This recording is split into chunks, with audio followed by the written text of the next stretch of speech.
You see a terrifying ice bear with a strange compartment in its belly. The door is covered in frost and the bear's eyes are glowing red.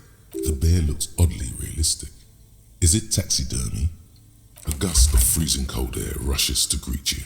You hear a low grumble as the bear regulates itself. This is the inside of a refrigerator. The lieutenant takes a peek inside. His hand has found the holster of his gun.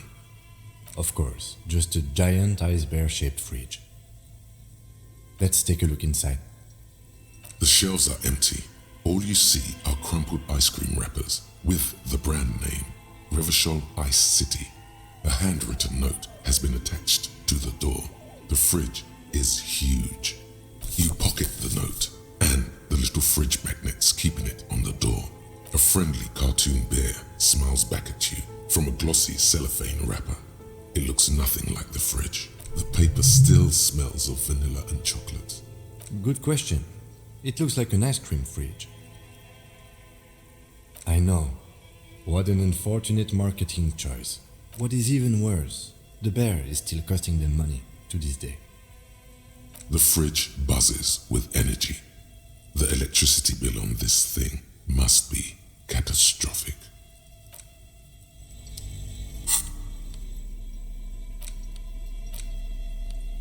The note is written with a blue pencil on a piece of lined office paper. The kitchen magnets have left spots on its surface. Does it say anything interesting? This is tangential at best, but the lieutenant's detective instinct is still active. Someone has scribbled, S. I can't believe the off-site copy is still here. The illiterate ginger kid keeps stealing stuff from the studio, so I had to hide it somewhere safe.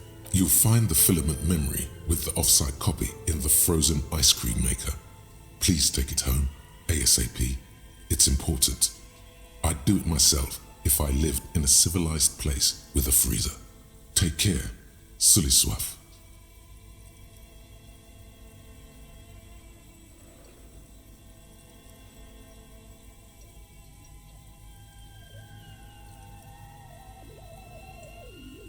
I don't know. I assume it's somewhere close to the ice bear fridge.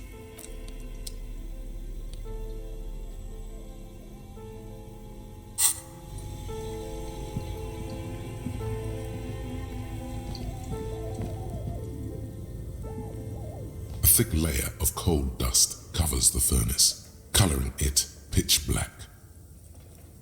It's dark and grimy here. In the darkness you can hear chatter. It's coming from above. A voice or several voices talking to each other. Near the smoke chamber, upstairs, the echo is so prominent, it's impossible to discern what the voices are saying or what's producing them. What are you doing? Wait, really? We should investigate, see if someone's upstairs. A lush layer of coal now covers your skin, sinking into the wrinkles. Your hands look ancient.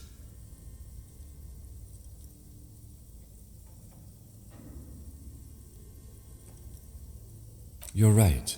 The rooms do look like they're connected, but malignant entities don't exist. At least not the supernatural kind.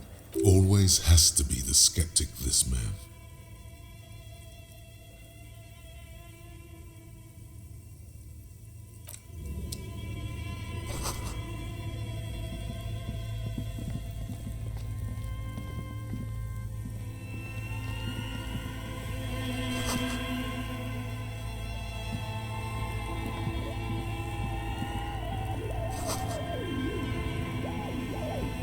A few bricks have fallen off, revealing a compartment behind the wall. It's too dark to see in. There is, yes. And there also appears to be something inside the hole. Interesting. Do you want to take a look? Your hand reaches deep into darkness and spiderwebs. Rummaging around, you find rusty rifles hidden away. Are these any good? Most of them are rusty and inoperable, like the rest, but one catches your eye. A bolt-action model with a fine wood stock, in better cosmetic order than the others. That's a rare sight. Seems to no longer be functional, but still a beautiful thing in its own way. It means there are firearms, albeit inoperable, still lying around in Martinez. It's an interesting coincidence, I would say. Might come in useful in the future. Seems like an old bunker from the revolutionary period. Look at all those rifles. Must be an old weapons cache.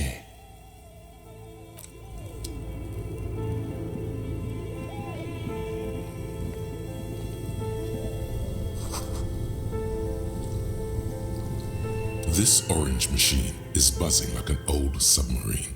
It has a hand-cranked ice cream churner on top and an electric freezer that appears to be frozen shut. Turning the crank feels oddly satisfying, like stirring your childhood dreams. In the distance you hear water dripping. Two cables are plugged into the breaker box. The red one leads to the ice bear fridge and the black one to the ice cream maker nearby. Something close to you dies with a soft electric purr. Why did you do that? The lieutenant raises his brows, but doesn't say anything. The electric distribution board now has one cable missing. This orange machine is dead still. It has a hand-cranked ice cream churner and an electric freezer. You slip your fingers under the frozen lid, but the ice is too cold for you to get. No, this is going to need something else. Some kind of super pry bar. Don't even try to open it with a regular pry bar. You're just wasting your time. If you want to try again, then you need to have the pry bar in your hand, detective.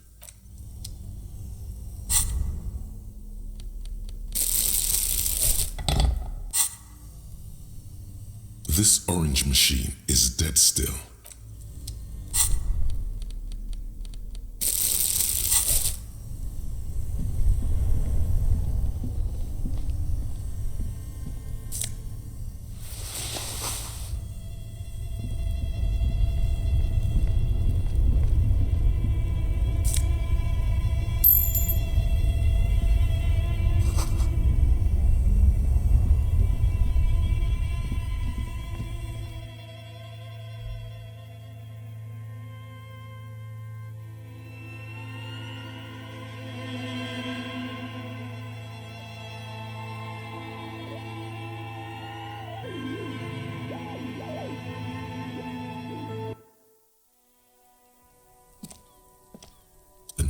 Call box with a matrix of push buttons lists all the companies in the East Delta Commerce Center. East Delta Commerce Center? This must be the name of the doomed commercial area.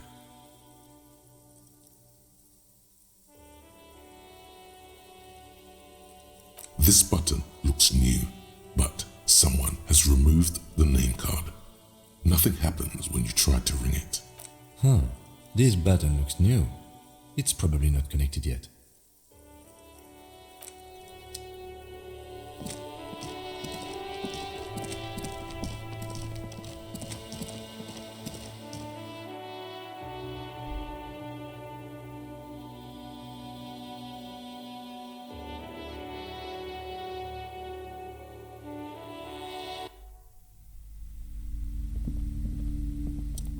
You're alive and well. Don't keep me waiting now. Yes. How was it? Tell her how ghastly it was. You know it's what she wants to hear. I knew it. Oh, such horrors that have been thrust upon us. But what else did you find? Did anything survive? No, of course not. Have you located the entity? You don't have anything of substance to tell her until you found that entity of hers.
East Delta Commerce Center?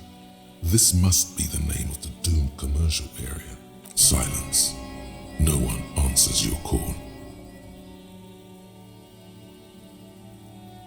An off-key melody starts playing after you ring the doorbell.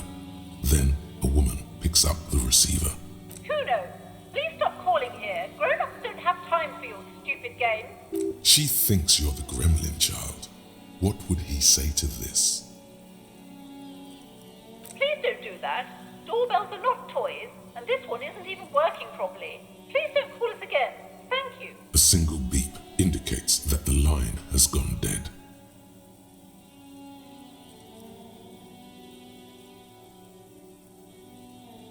Looks like someone has melted half the plastic off with a lighter. The doorbell doesn't work anymore. Nothing happens after you ring the doorbell. They don't want to talk to you. Silence. No one answers the doorbell. Silence. No one's home. You wait for a minute or two, but all you get from the call box is silence. You hear static from the intercom speaker. It sounds as if someone has picked up the receiver, but isn't saying anything. You can almost hear them breathe. Yes, hello. This is Tricentennial Electric. She sounds almost antique, as if her voice was being played off an old wax cylinder. A receiver must not be working properly. Wait, but what happened to Slipstream SCA? There's no Tricentennial Electrics on the list. My God. The lieutenant exchanges a look with you. It's you. My God. I didn't think I would hear your voice. She must be mistaking you for someone else. Who cares that you don't remember her? Just go along with it. Michelle, just please. Why did you even call? I don't understand. You've been gone for months. I thought you didn't care. Ever since I came to live here, it's been different. As if my mind's been wiped clean. A spot of static overrides her words. When she speaks again, it sounds like she's submerged. It's so nice. It's so nice to be able to finally again. She sounds like she's about to cry. You press the number sign on the keypad that terminates the call. 12 name cards on the call box read.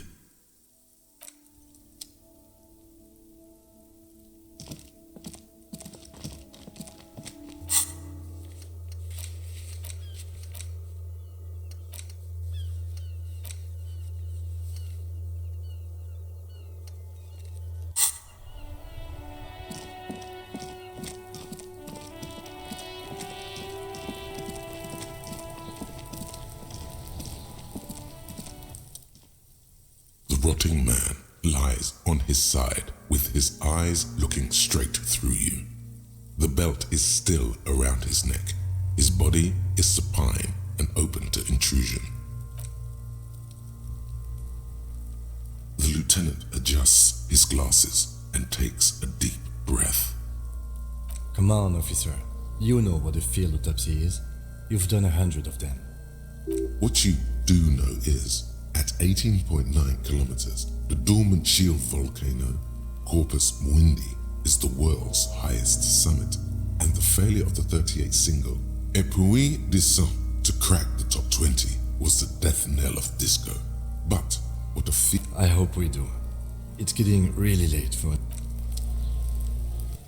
The rotting man lied. The lieutenant adjusts his glasses and take... Come on, officer. What you do know is, at 18.9 kilometers, There truly is a time for everything, even for yellow gardening gloves. However, they are lacking hygienically. I suggest you get in there in limited capacity. I'll ask you when I need you to. For the most part, maybe I should handle the contact and you take notes? Yes, you see, the field autopsy form is the one on red copier paper. The dead man stares in silence as you crack open the ledger. The bright red paper is covered in boxes and lists, describing the condition of his skin and organs in 3 parts. Above those, an 11-field info form needs filling out first. It begins with, That's you. Just leave it empty. the corpse lies there, indifferent to your retrograde amnesia. Then KK57-0803.0815. Next, NA. NA. Roughly 50. try 40. The damage is so extensive, it's better to err on the young side. The corpse looks ageless, like meat on a hook. Mondial. Fair to olive-skinned, from the Isola of Mwindi. This is as vague as it gets. The pudgy mess of curdled meat looks neither mondial nor anything other. Fucky! Male. Pigs can have sex! Nor does he look male, with his pregnant belly and indistinguishable face. We're still going with March 4th. 51. What else? 9. Body identified by is non-applicable. 10. Case number is the same as the coroner's case. KK 57 0503 0815 listens motionless, with the cargo belt still around his neck. Only 1 box remains. None, at least not after the initial examination. Interfering with the body's position or wounds post-mortem. A silent nod. The lieutenant places his gloved hand on the corpse's chest, as if in preparation. Your central nervous system recognizes this gesture. It's the stations of the breath. Ecclesiastic, religious in nature, a holdout from pre-DeLorean burial rites. It takes him 2 seconds to perform. We should start the post-mortem. The corpse cannot feel Kim's hand on his chest. It no longer meaningfully interacts with its surroundings. A thicket of boxes and lists on red copier paper tries to answer why. Clothes. The deceased wears armored boots and white briefs. The make of the briefs is Babrodin, I think. Let's see. See, it's happening. Babrodin, yes. Inexpensive. Size M. Color white. The disappointment is palpable. The red-haired thing was expecting something more lurid. The boots are ceramic, vitreous enamel. They are fused to his skin from blood flowing downward post-mortem. Removal of the boots is left for processing. The boot has a serial number. It's E50.100.100. The lines between the plates are in the shape of the alphanumerical. The number is purposefully concealed by the design. Tattoos. The upper torso is covered in a single, continuous tattoo resembling a microelectronical circuit board. It reaches from the right shoulder to the heart. The ink is blue and white. The assistant has a color photograph of the markings to be added to the case files as document A1. The photo is taken on the scene using a Trigat Mini. The deceased has a belt for airlifting cargo around his neck, tied with a hangman's knot. Color yellow. Length 3 meters. There is a buckle on the other end. Well-nourished, athletically built, measuring 1.8 meters. Generally consistent with age, about 50. Preservation is good. Ambient temperature, below freezing. Body hair is light brown. Distribution is consistent with age. The deceased had male pattern baldness. Hair is combed back, short. Lividity is consistent with hanging. The head is congested. Contusions are present on the head, chest, and thighs, consistent with stones thrown post-mortem. Low velocity. Fucking low velocity. You think Cuno doesn't know what you're talking about? Velocity was fucking max. Talking shit about Cuno's velocity. In addition, there are bite marks on the face, scalp, and chest, consistent with predation. Ligature mark. Still wiring. There's too much of it. We need to remove the bell so we can get to the ligature mark. You got just the right tool for that. The chain cutters. The hanged man lets out a joyous little bubble of rot from his nose. Always good to think ahead. Now, we need to cut the bell to see the ligature mark below. Carefully, with as much precision as you can. See, my pig is gonna fuck his head off. No, he ain't. Your pig's a boring fuck. The belt is equally tight around the whole circumference of his neck, swelling over the edges like white bread rising from the east. The knot is the weak spot. The chain cutters fit in there, steady now, like a flower arranger. 2 cuts and it should come loose.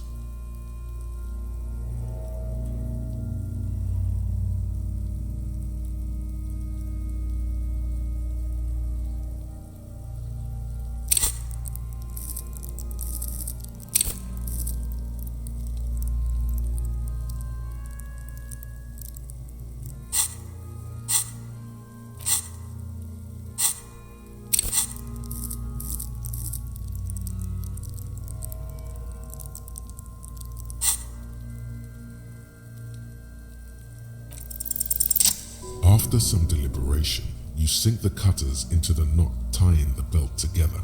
You squeeze the rubber handles together, sweat forming on your brow. Snap! The knot is slashed. Another cut and the belt falls apart like a flower bouquet, revealing the dead man's neck and the dark red ligature mark around it. The rope rises to a point, leaving a gap in the ligature mark. The suspension point is in the back of the neck. Hemorrhaging is observed on the skin, above and below the ligature mark. The mark is well pronounced, consistent with a drop from 1 or 1.5 meters. Chest is intact, normal contour. Abdomen is protuberant, pelvis intact, genitalia. No! Let's get out and see! I fucking knew it! Genitalia is male and unremarkable. No evidence of injury. Back is symmetrical and intact. Upper and lower extremities are intact, but asymmetrical. There are combat injuries on the right hand, thigh, and hip. In addition, I see smaller, residual scars, too numerous to count, covering about 30% of his skin.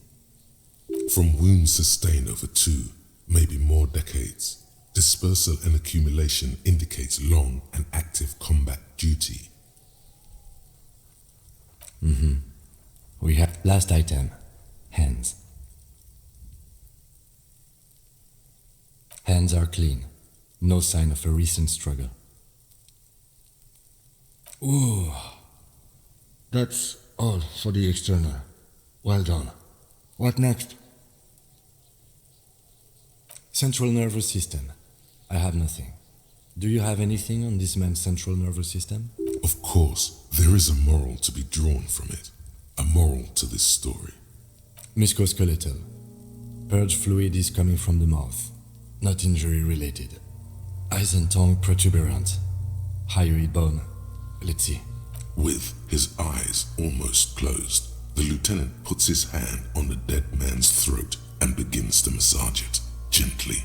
A rotting smell erupts from the mouth. Purge fluid runs down his lips, black and viscous. You hear cracks as the lieutenant moves his sharp fingers inside the flesh, like the creaking of an old house at night.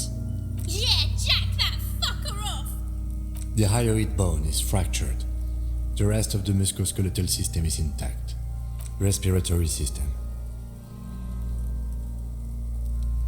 Oral cavity shows no lesions.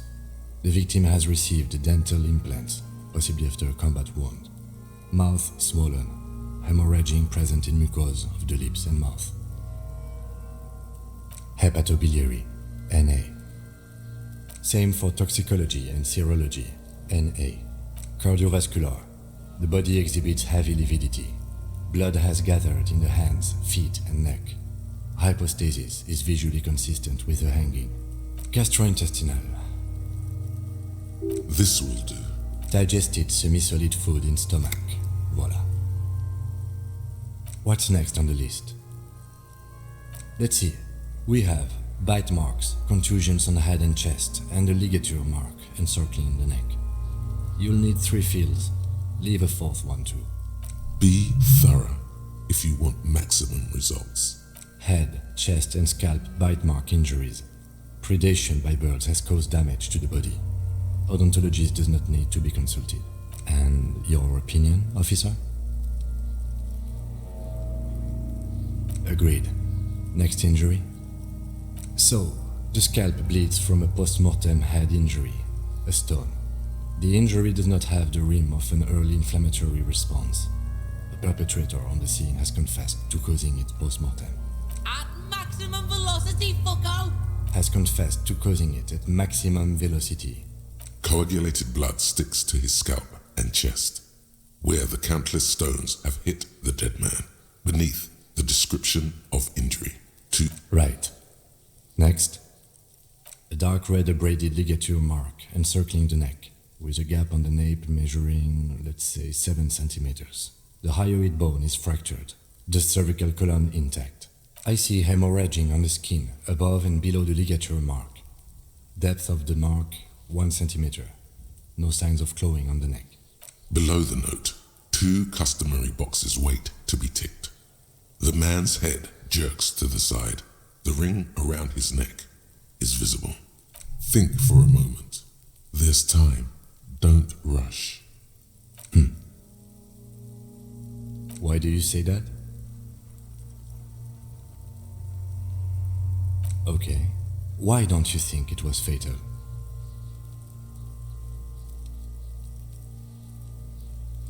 Still, there may be truth to this one.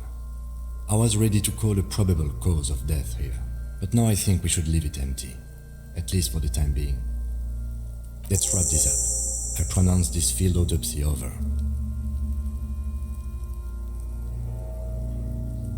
It was an irregular field autopsy. We did not establish cause of death, which is supposed to be the goal of an autopsy. But, personally, I do not see this as a parameter for success. We were thorough with the list of injuries too. We described them all in detail. What is there to say? Given the circumstances, it was a professional field autopsy. I need a copy of that autopsy form. Then I will drive him to Faubourg for processing. You tilt your head, also looking at the corpse. I'm sure we didn't get everything. There's always something.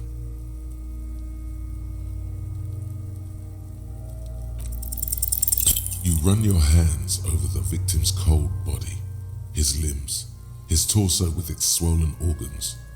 Maybe you should be more thorough. The corpse seems to yawn contentedly, as though it's glad you've run out of steam. Do you think we missed something? Okay, well, we are in livor mortis here. He is disintegrating. We need to refrigerate the body if we want to conduct another examination, and we need to do it fast. Hey, wasn't there a giant ice bear sarcophagus below that building? Now, that's an overstatement. It's not actually for storing cadavers, or at least I hope so. I think we should take a look at it first. Make sure it's big enough before we carry him over. Let's move. With every hour, whatever we are looking for in the deceased will become harder to find.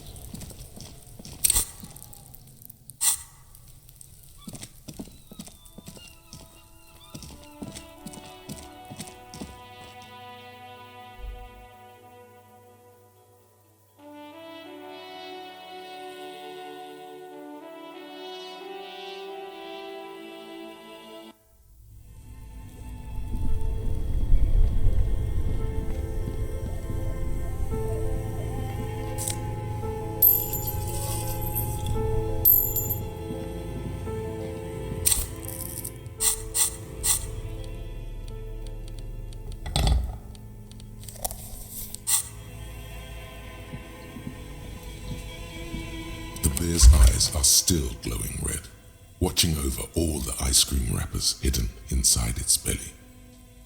It's certainly an eccentric choice, but it is capacious and cold enough to... Your visual confirms you could fit 2 more bodies in the ice bear fridge. Shall we go and get the body then? I'll take the head, you take the feet. The stairs won't be easy, but we'll manage. The body is heavier than you expected and stinkier. It takes half an hour to get it down to the basement, then 10 more minutes to stuff it into the fridge. Beautiful. A dead body in an ice bear fridge. This is some of the best police work I've ever done. You have created an ice bear sarcophagus. Talk of the ice bear sarcophagus must not leave this room.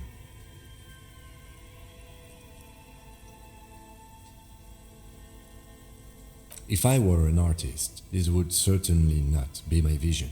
I would be much, much more conservative in my work. He's right. His work would be much more formal. At least we've stopped the body from decomposing further. Now you can conduct another inspection under controlled circumstances. Inside the icy realm of the ice bear fridge, the corpse stands slumped, waiting.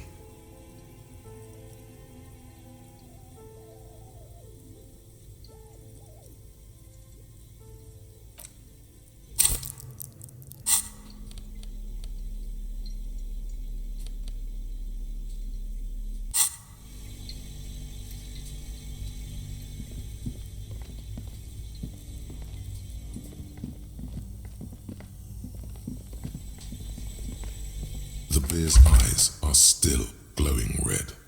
It's guarding over the freezing corpse hidden inside its belly.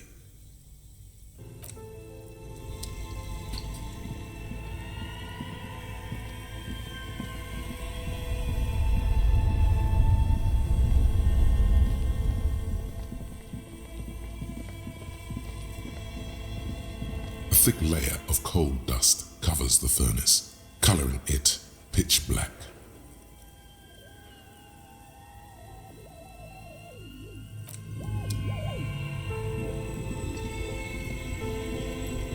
The bear's eyes are still glowing red. It's guarding over the freezing corpse hidden inside its belly.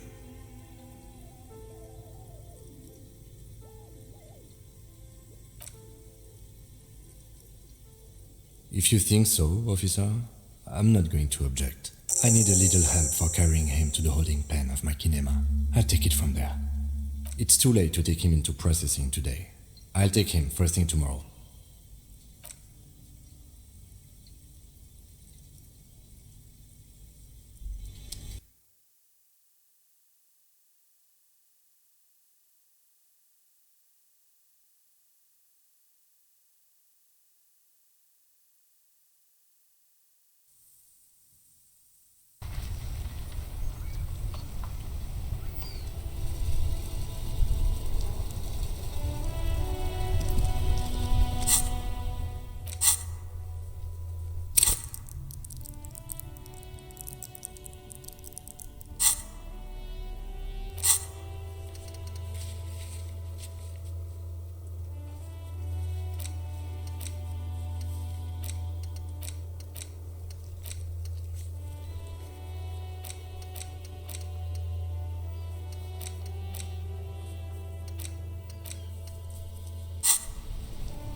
Does Cuno care?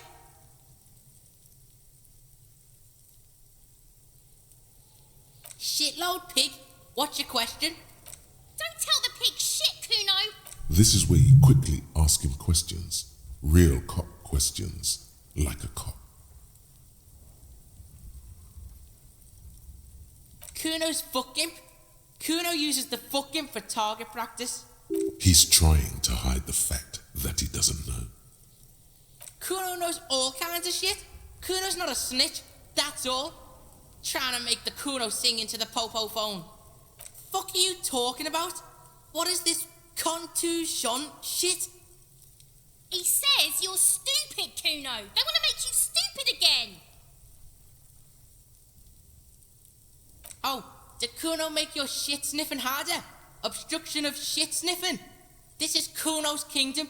Cuno fucking rules here. You hear the lieutenant hum. Just a couple of pigs sniffing around in the dirt. That seems pretty fucking suspicious to Cuno. Yeah, you tell the faggoty, Cuno. Probably climbed. Cuno was busy down the road when that shit went down. You heard Cuno? Cuno wasn't even in Martinez. Cuno wasn't in Revachol. Cuno wasn't regional. I don't know. Some fucking Mesk or I don't know. Some other place. Night City. Cuno was in fucking Night City. There is no Night City anywhere. That sounds like the name of a city in some pulp science fiction novel. Yeah, Cuno didn't smoke him if that's what you mean. Thanks, Cuno. That's one name you can now cross off the list. You're testing Cuno's patience here. Get lost,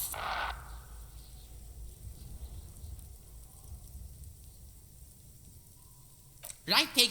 This is where Cuno plays with his little wooden choo-choo. Fuck do you want with it? Yeah, Cuno doesn't know shit about that. That shit is beneath Cuno. Shoot that shit at Cuno, dumpster diver.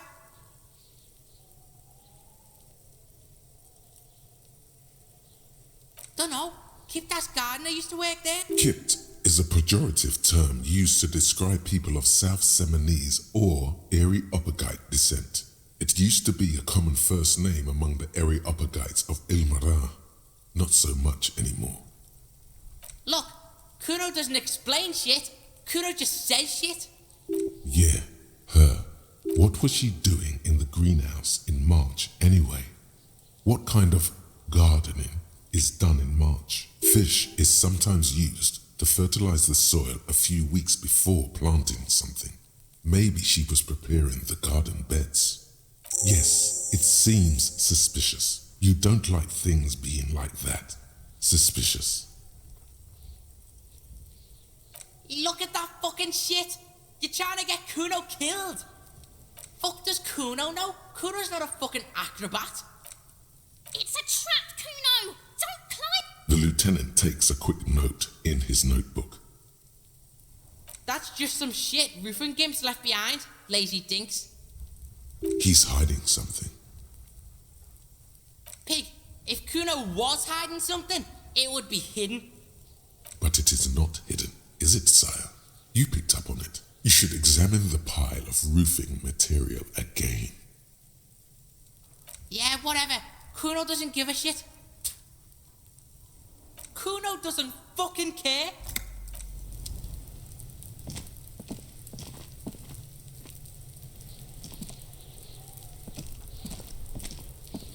There are several footprints in the mud, left by work boots. Anywhere from 6 to 12 pairs have walked here. Heavy workers' boots with reinforced toes and hobnails, all over the yard. Isn't this something an industrial worker would wear? Noted.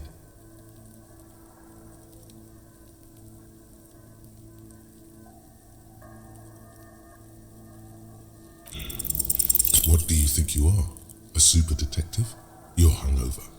These are just dents in the mud. No pattern emerges for the time being.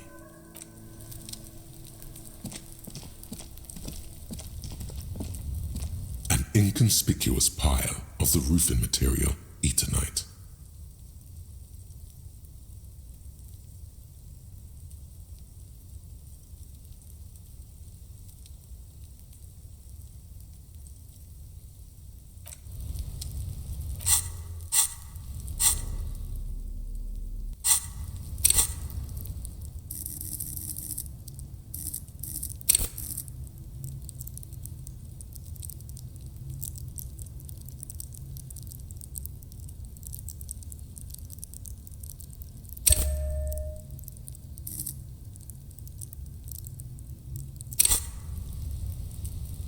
inconspicuous pile of the roofing material Eternite. Because it's nice and orderly, well-laid pallets, easy on the eyes. Rhythmic pattern calms your mind. Mammals like this stuff.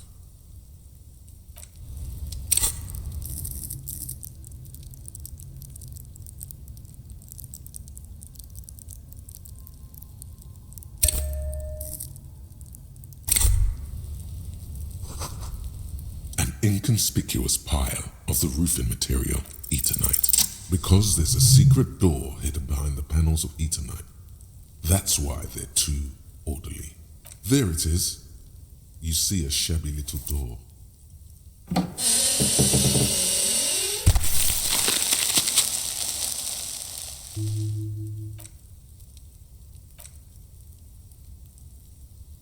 What is this then? A tool shed? Let's investigate.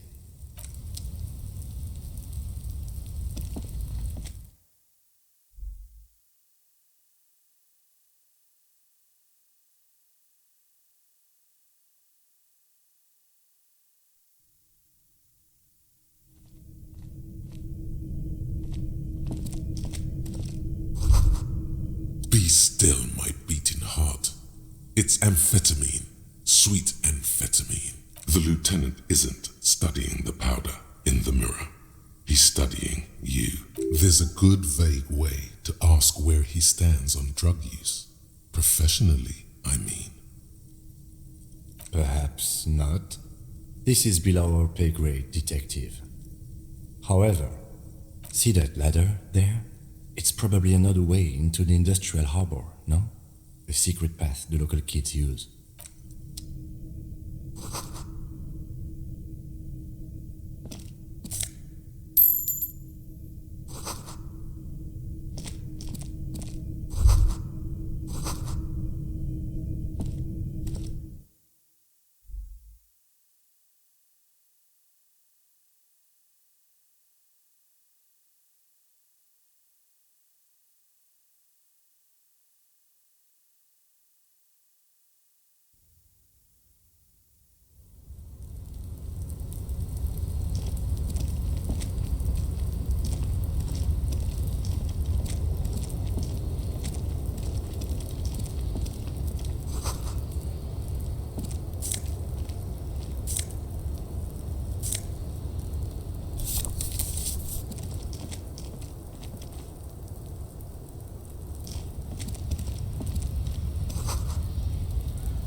Looks like someone left his tarpaulin cloak hanging on the railing here.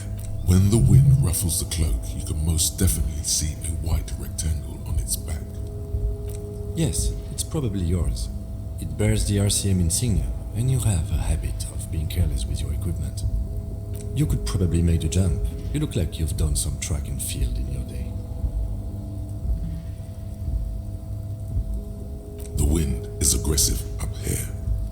The lieutenant looks at the enormous crane towering in the distance over the container yard. That machine is a Kvalsund 1020 HK. Is it? Kvalsund makes a lot of heavy equipment, but this is phenomenal, even for them. But I digress. We were focusing on your cloak here.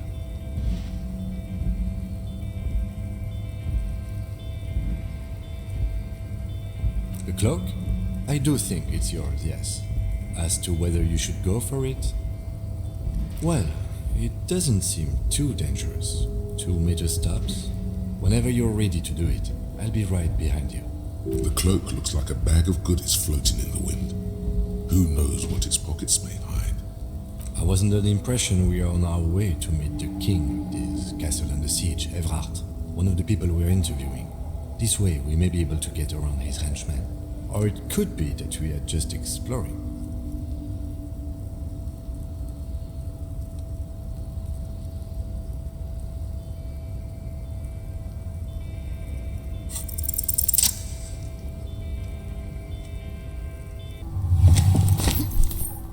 As you leap in the air, a chilly breeze engulfs you, sharpening your senses. As the concrete floor welcomes you, you realize it's been a while since you felt so alive, alert, capable. Must be the adrenaline. I knew you could do it. My climbing down might not have been as disco as your jump, but at least we can explore the harbour now. With your feet firmly planted on the concrete, the noise of the harbour rushes back in.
This is the night watchman's booth.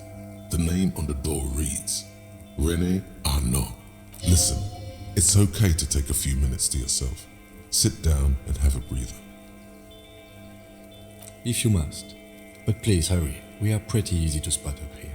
Nothing incriminating catches your eye. The cabinets are clean and their sparse contents meticulously organized. There's a framed photograph on the table. It's a black and white photo of a young couple out in a street fair. The man is young, dark-skinned, and dressed in a Royal Carabinieri uniform. The girl is smiling playfully at the camera. Why did you take that?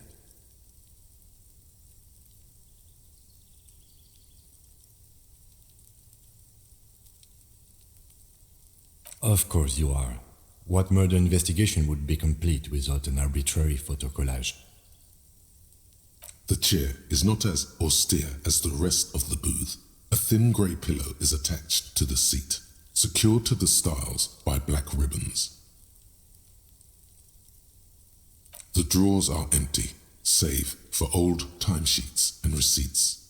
One small box, however, does hold some cheap painkillers. They are slightly out of date. Oh boy, where to start?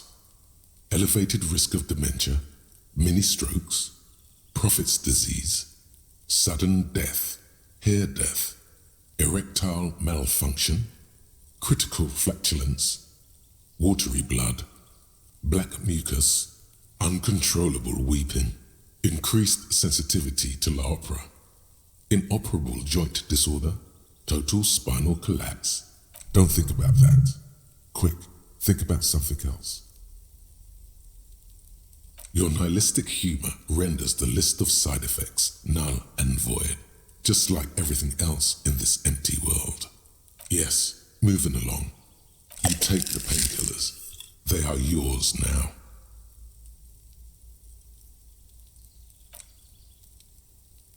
You stand and exit the booth.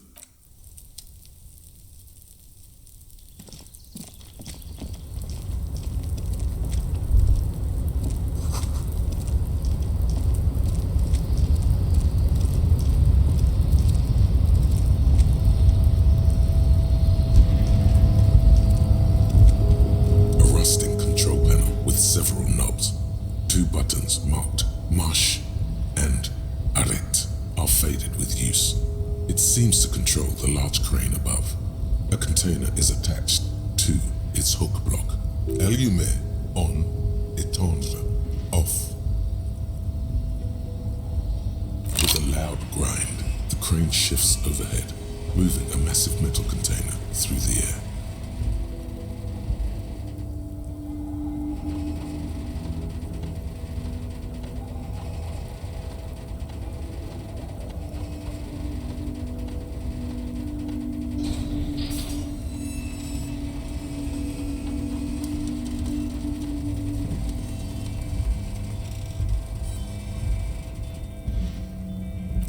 With a surprisingly quiet thunk, the crane places the container down. The harbour sleeps as the strike rages in the distance. The crane can rest again, now that its purpose has been fulfilled. The rusty control panel grows warm to the touch, then grows cold. It is finished. A faint smell of burning rubber reaches your nostrils. A short circuit. I can't see how that was worth the ruckus, except for seeing the crane in action, which I admit was satisfying.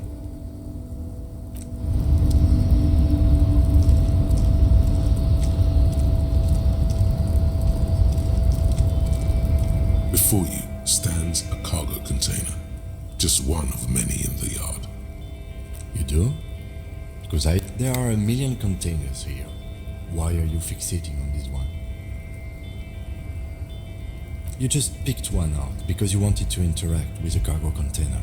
We're not here to interact with containers. We are here to interview the union boss. You attempt to turn the handle, to no avail.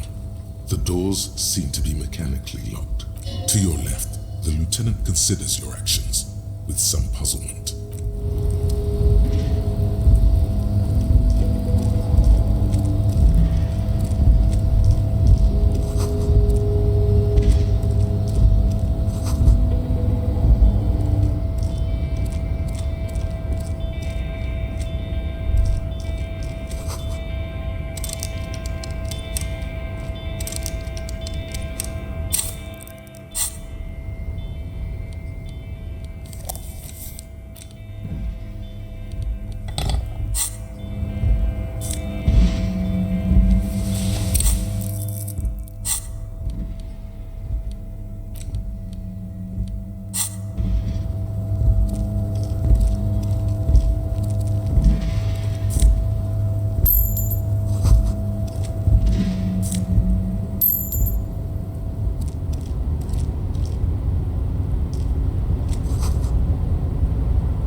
The lyrics to this container song are being made up as he goes along. The accent is so thick, it's impossible not to notice he's Ubi, from the vanishing peninsula of Ubisunt on Muindi. Container, container, used to be Wild Pines. Container, container, now belongs to Evrart.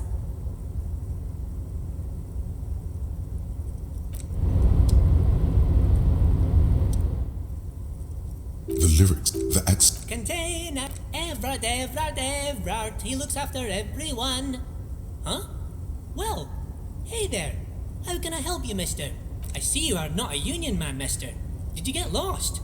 You're not one of them scabs, are you? I mean, I don't personally mind. Folks is just folks, you know, and folks gotta eat.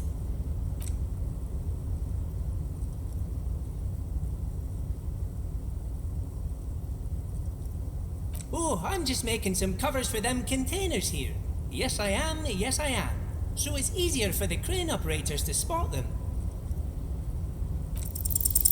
The containers in the yard are green in Wild Pine's livery, and the mountains rising behind Leo is all red in Union colors. It's like some red infection was spreading outwards from the container yard's core. There appear to be cisterns underneath the Union container covers.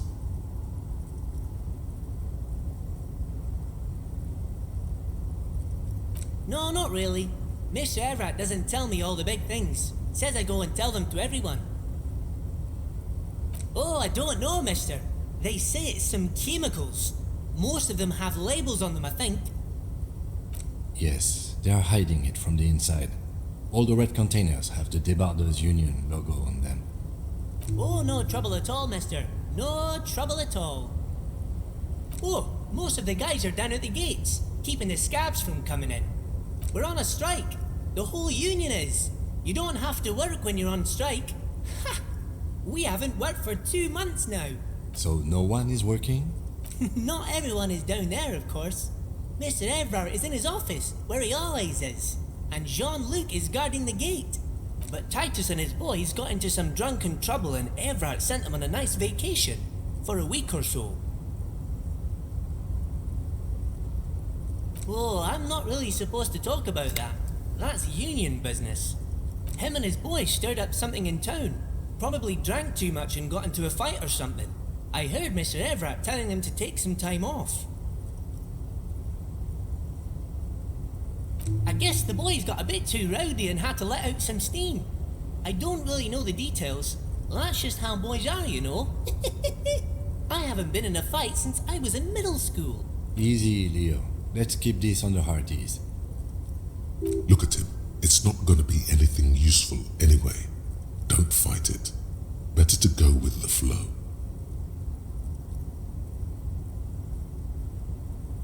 I remember I was the runt of the class. The bigger boys always used to pick on me. You see, I had a bit of a temper back in the day. Flew off the handle like nobody's business. But Mr. Evrart and his brother always came to help. Once they beat old Noel Becker so bad he needed stitches on his head. Noel never started another fight with anyone after this. Mr. Evrart and Mr. Edgar are real nice guys, mister. You should go talk to Mr. Evrart. I'm sure you'll be good friends. He's friends with everyone around here. Oh, you want Mr. Evrart then? He's an awfully nice fellow, he is. Him and his brother are both nice fellows. They've lived their entire lives in this here neighbourhood. Guys like Mr. Evrart and Mr. Edgar, his brother, are real good guys. Made Martinez what it is today. Mr. Evrart and Mr. Edgar and I went to the same school we did when we were boys. Oh, Mr. Evrart is where he always is. In his office, of course. Bye-bye now.